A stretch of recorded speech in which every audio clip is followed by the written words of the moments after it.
Alosha replied. He says that we won't be able to speak at the Vetcha, but he can arrange for us to attend as visitors. Time to get ready. Then head to the Snezhnograd Vetcha. You're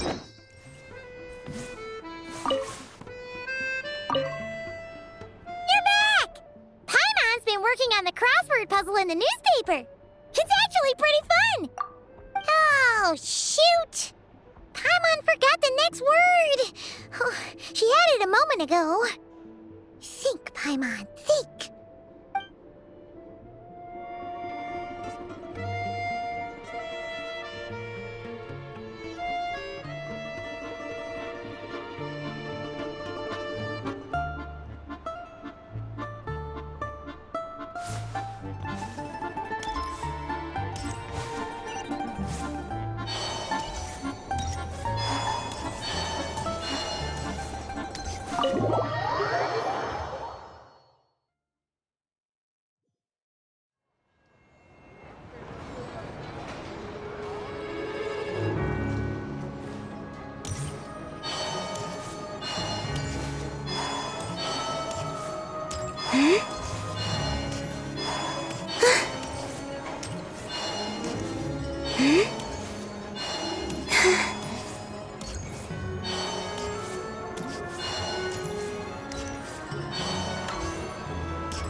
Miss Vodianitsa, prima donna of the Korolievsky troupe.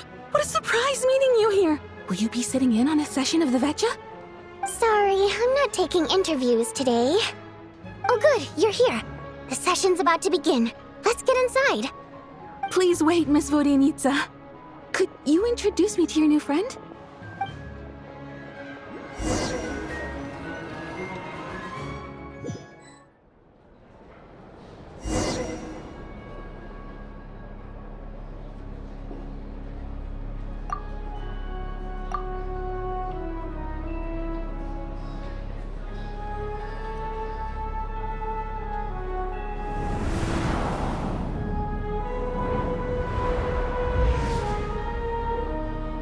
In summary, the energy management commitments made for the outgoing period have been delivered upon. Furthermore, both the production and consumption of Kresnik Crystal show clear signs of stabilizing. The relevant agencies have assessed the present circumstances and determined that the status quo can be sustained until the next period. For detailed statistics, I would refer you to the industry reports that have been distributed to all persons present. It should also be noted that while the recent blizzards have led to a significant increase in people's energy expenses, this is strictly a short-term phenomenon associated with a remotely located monster. Her Majesty the Tsaritsa is giving her full attention to this matter. We should have every confidence that it will be dealt with swiftly and conclusively. A financial report on disaster relief is also present in this report, courtesy of Pantalone. They cover the same old ground every single time. The rooster never seems to mind, but everyone else is getting tired of it. There's a general lack of trust. People aren't seeing any tangible benefits that affect them directly. Of course, none of that will be reflected in any of the reports on the table. Yeah, if it weren't for these hard copy documents, I could have at least made something up. Oh, don't mind me. I'm just out here trying to hit my interview quotas. Bring out the kvass.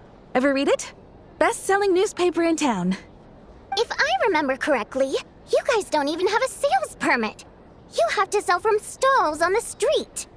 Okay then, best-selling street stall newspaper in town. Still counts. Order! We will now open the floor to the representatives. If there are no further substantive issues to discuss, we will then proceed to a vote on this motion. Snezhnaya has a long tradition of treating members of the Fatui armed forces and their dependents favorably. But recent surveys shows that Fatui families in remote areas have access to 15% less crystal than the average civilian family in Snezhnograd. It's been said many times before, but it bears repeating now. There needs to be a clear and consistent rationale behind how crystal is allocated, or we will soon face immense public backlash. Perhaps you wouldn't need to keep repeating yourself if you would hear me out for once. I say again, true consistency exists only in principle. In the real world, fairness is relative. You appear to treat resource allocation as a simple function of production and population. So what about when the equipment used in production breaks down? Have you factored that into your equation? And do you even know how long it's been since Snezhnaya last conducted a census? If I knew the answers to questions like that, I'm sure I'd be a very wealthy man. And I doubt I'd be going by child. I'd like to bring the focus back to the specific issue I raised. Or do you wish to deny that favorable treatment for Fatui dependents is our long-standing policy? It's easy to be a critic when there's no accountability. That seems to be a running theme in the anti-Project Stuja cohort. Defeat the ringleader and all other problems will magically resolve themselves. That's what they seem to think. But in case you aren't aware, not one jot in my report would change whether Project Stuja continues or not. So you have no intention whatsoever of finding a solution to this problem? On the contrary, I'm the only one here who ever brings solutions. Child opened by speaking up for the armed forces. Regrator struck back with style and a war of words ensued.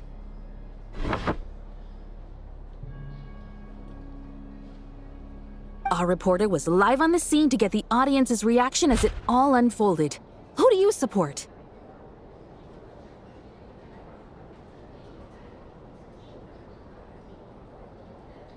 The people have spoken! Child received raucous applause from the crowd as he pushed Regrator onto his back foot with a relentless barrage of questions. It had to be seen to be believed. Now you see why they don't have a sales permit.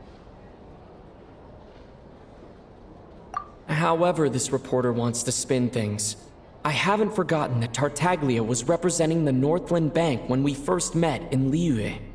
So surely, their relationship can't always have been this strained. You two are getting off topic. Let's focus on what the data is saying. Mr. Pantalone, may I speak on your behalf? Oh, please do. I'm more than happy to save my breath.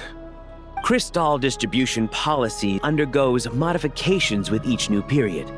The ultimate goal being to find the most reasonable method of allocation, which I believe is what Mr. Tartaglia also seeks. But I fear many may have been misled on this topic by extremist activists. To clarify, Project Stuja is not the root cause of the problem. It is merely a framework for resource distribution. The most recent reports all point to Snezhnaya's resilience and adaptability during this period of fine-tuning, and give clear indications that a distribution framework is improving with each iteration. To make drastic adjustments without first considering the risks would likely do more harm than good. It would be a waste of the hard-won experience we've gained to date. Renowned scholar of finance, Arapov spoke up to clarify the fiscal logic, clearly alluding to social organizations like the Rokot in his words. With the notorious Lelek still active to this day, should the Rokot be held responsible? No, there is someone else to blame. She's just rephrasing what Mr. Pantalone said. The Rokot are the critics he accuses of taking no responsibility for their actions. As for Lilik, you won't have heard of him yet. He's currently the most famous member of the Rokot. Well, more like infamous. Ending Project Stuja has become an obsession for him. Unlike the more decent ones among us, he believes that votes in the Vetcha are all that matter. So whether it's threats, coercion, or bribery, he'll use whatever means necessary to get people to change their vote. And since we're already on the subject, what do you think of Lelek's methods? Are you for or against?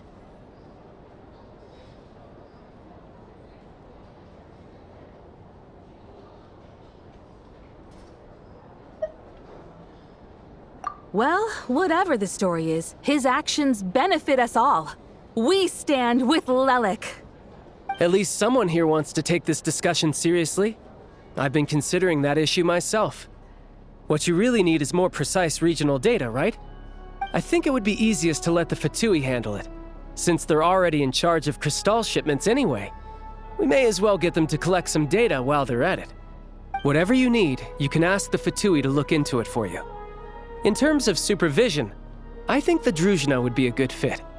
I had hoped to discuss this with Miss Vesna, but sadly, she's not present. I will be happy to take a note of your suggestions and present them to Commander Vesna for a decision upon her return. The Commander has always taken a keen interest in Project Stuja. However, given the Druzhna's demanding workload, I'm afraid it may prove difficult for them to provide any practical support. Let us refrain from jumping to conclusions until a concrete and actionable plan is in place. My apologies, Lord Rooster. There are numerous issues to address here, including manpower, time sensitivity, and reporting lines. Nevertheless, I support drafting a proposal. Follow the usual procedure, and it can be raised as a new motion for all parties to evaluate at the appropriate time. In that case, I'd like to share one thought before the proposal is drafted. The issue of time sensitivity was raised just now, which I presume relates to the official reports. In fact, the Energy Commission already collects regular statistics on each urban center and its surrounding area. Would these be of any use? That's a good idea. I read every issue of Svietlo Lydovka's report, and although my focus is mostly on the section about equipment operation, the energy consumption statistics also yield a lot of insights. Be that as it may, does no one see an issue with using local data to determine Crystal quotas? In the long term, it seems like a very risky solution. Not if they are used purely for reference. So long as we have the report from the Northland Bank's headquarters to corroborate it, no one will be able to fool me. Very well, then. It appears that this arrangement is acceptable to all parties. Yeah, sounds good to me. The members reached a provisional consensus on the issue of improving treatment for Fatui soldiers.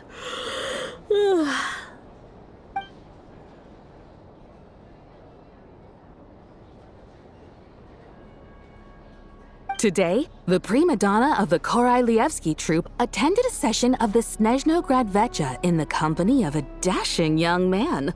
The question on all our minds is, what is the true nature of their relationship?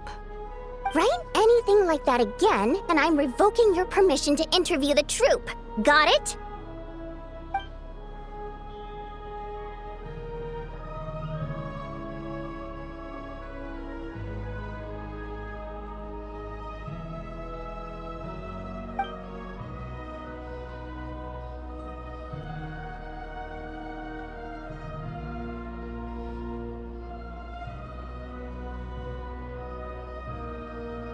Now then, if there are no further contributions from those present, we shall proceed to the final vote. Hey, check it out! What made him vote against? Why now?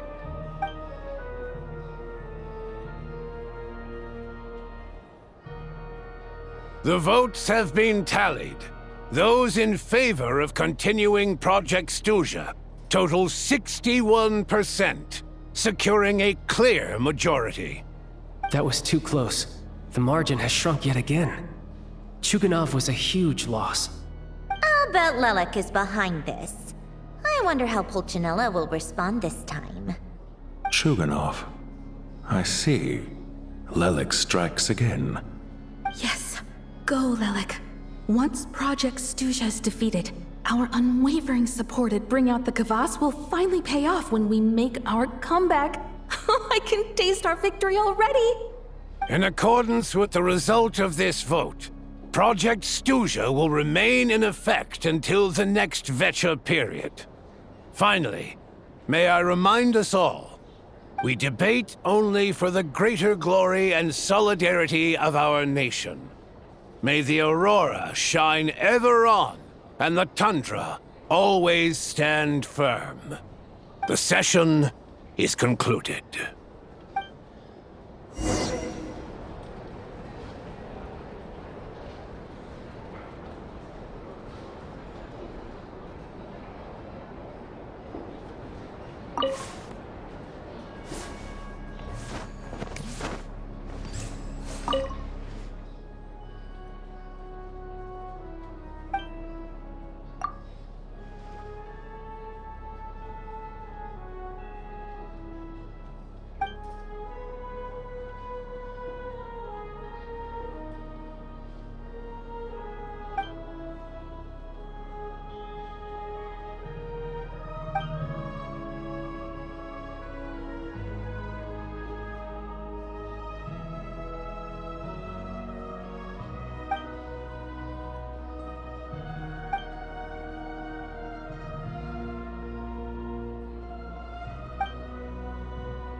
I have to say, I really wasn't expecting Chulkanov to vote against Project Stusha. Well, in principle, Snezhnaya's business and political elites ought to be the ones least likely to oppose it. As we heard, Project Stusha is basically just a resource distribution framework that requires everyone to cut back during the winter. But even if the policy got cancelled, the Tsaritsa's energy needs wouldn't suddenly go down. The extra demand from the public would have to be filled from somewhere. So logically, the factories would have to take the hit. I got a letter from Mr. Mitya just before today's session. He said he's confirmed that there are issues around overtime and excessive energy consumption at the Iskra manufacturing plant. In a situation like this, once the Rooster receives the report, he'll order the factory to halt production and submit to an investigation before issuing a penalty. But that's a week-long process, and thus didn't make it onto the Vetcha agenda this time. I don't think he suspects anything so far. Exactly. And as you know, he's a very selfish person. I was originally gonna try and flip him after he received notice of the official sanctions. My plan was to convince him that the whole thing was completely unfair. Rather than just sit back and take the hit while his factory stopped production, he'd be better off voting to end Project Stusha. At least that way, no one else would be able to make any money either, because all the factories would suddenly have more limited energy to work with. But now, he's already voted against it, which means someone must have used more forceful means to change his vote, just like with everyone else who flipped. Yeah, no one knows why Lilac is so obsessed with ending Project Stusha, but by the looks of it, he's inching closer and closer to success. Lilac must have strong motivations, given how he'll stop at nothing to achieve his goal. Maybe he knows the full truth of Project Stusha. Maybe my next step should be to focus on him. All right. What are your plans for the rest of the day? Shall we head out? Hey, comrade. I noticed you were here during the debate. I didn't take you for a political enthusiast. Greetings, Harbingers. I just happened to have some free time today, and my new friend here thought it might be fun to check out the Vetcha. Ah, Odette must have introduced you. Looks like you two are getting along pretty well. I'll leave you to catch up. I should head back to the troop. Sure. Break a leg and all that.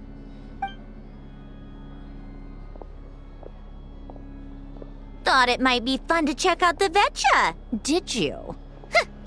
Things are never that simple with you, Traveler. There's no way you're here for kicks and giggles. Tell me Oh, yeah. To some, he's a captivating enigma.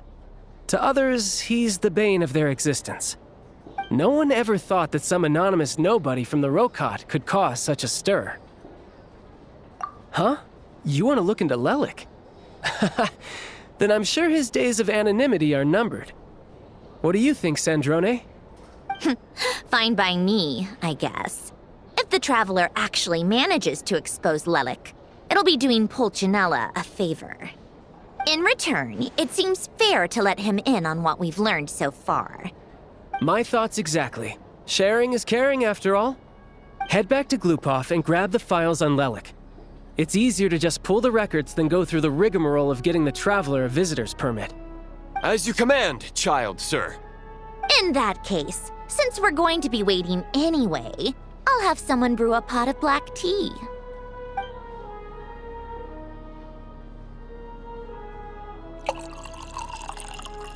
One common thread among the many incidents Lelik has been involved in is that the victims are all too scared to share any real information about him. Clearly, he must have threatened them in some way. His modus operandi is to silently infiltrate the scene and leave a threatening letter behind. But neither the letters nor the crime scenes ever yield any clues to his identity. So all these files have to offer are short statements by the people affected. They don't give us a lot to go on. If nothing else, it shows we're dealing with a trained professional who's versed in counter-surveillance.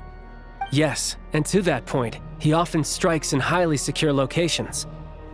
The victims are high-ranking and influential people who take their personal security very seriously. Somehow, Lelik slips right into their rooms without making a sound. There's never any eyewitnesses, nor the slightest trace of a break-in. If he can get in and out undetected, it means he can strike without warning. Not that that's ever happened so far, but the thought is enough to scare these people sleepless. It's hard to believe that a human being could pull this off flawlessly every time, so they switched the focus of the investigation to Faye. And careful, don't underestimate me. Although truth be told, I'd probably find it hard not to blow my cover. Direct confrontation is more my style. We haven't ruled out the possibility of Lelik being human. It's just, there can only be a handful of people in all of Teyvat who'd fit the profile. Faye... No, not as strong as me. You'll never find the culprit with criteria like that. Let's go with a little weaker than me.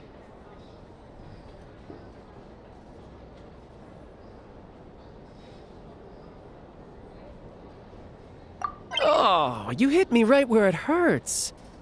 I'll admit, he's strong and meticulous. But can we at least limit this to candidates who have something to do with Snezhnaya? He's just trying to find a reference point. Stop getting fixated on who's stronger than who. But that's the most important thing. In my opinion, anyway. Odette.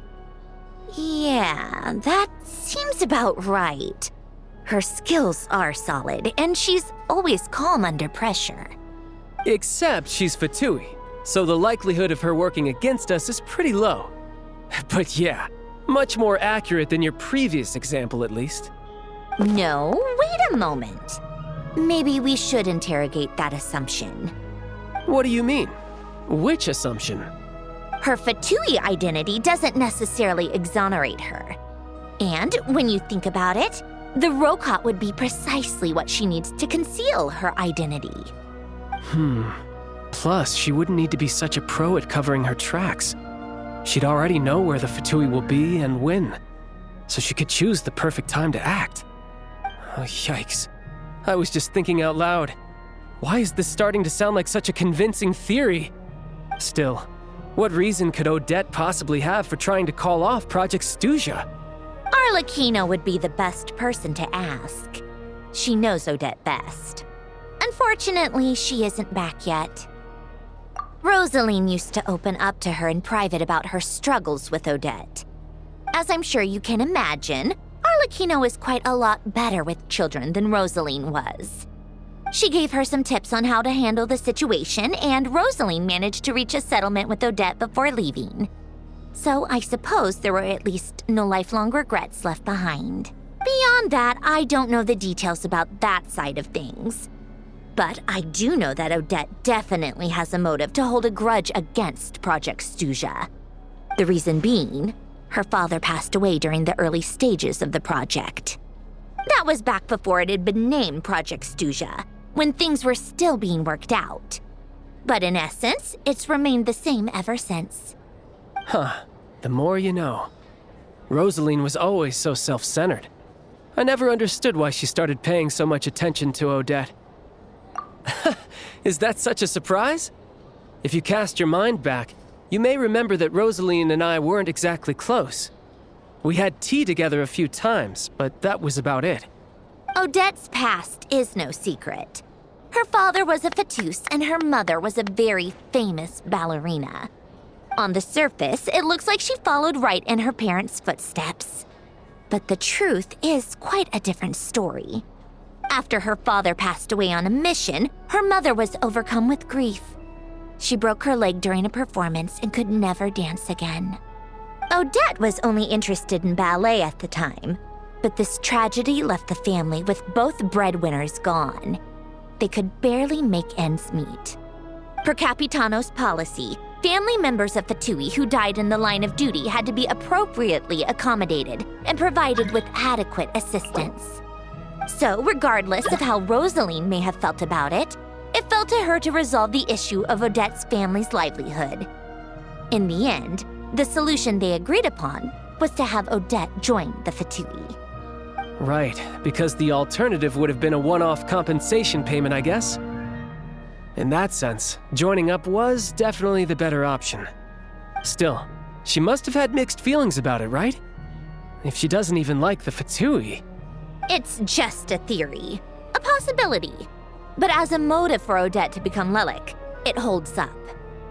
That said, I have no idea where Odette's head is at right now, or what her conflict with Rosaline was about. Plenty of people were on bad terms with Rosaline. I have no intention of trying to figure it all out. Yes, but there's not much point in discussing that now. Yeah, back to Lelik. Since our investigations so far have turned up next to nothing, we've got nothing to lose by trying a new angle. Funnily enough, Tonya and I had actually made plans to go to the theater tomorrow to watch Odette's rehearsal. Unfortunately, thanks to this Lelik situation, I'll be stuck working overtime again. Which means you can go in my place. No point wasting the ticket. Plus, you'll get to meet Tonya. Spirit Seeker. Quite the classic ballet. It was passed down through Odette's mother's family for generations, though it hasn't been performed in years. But Odette's been practicing it diligently, and it's finally ready for a return to the stage.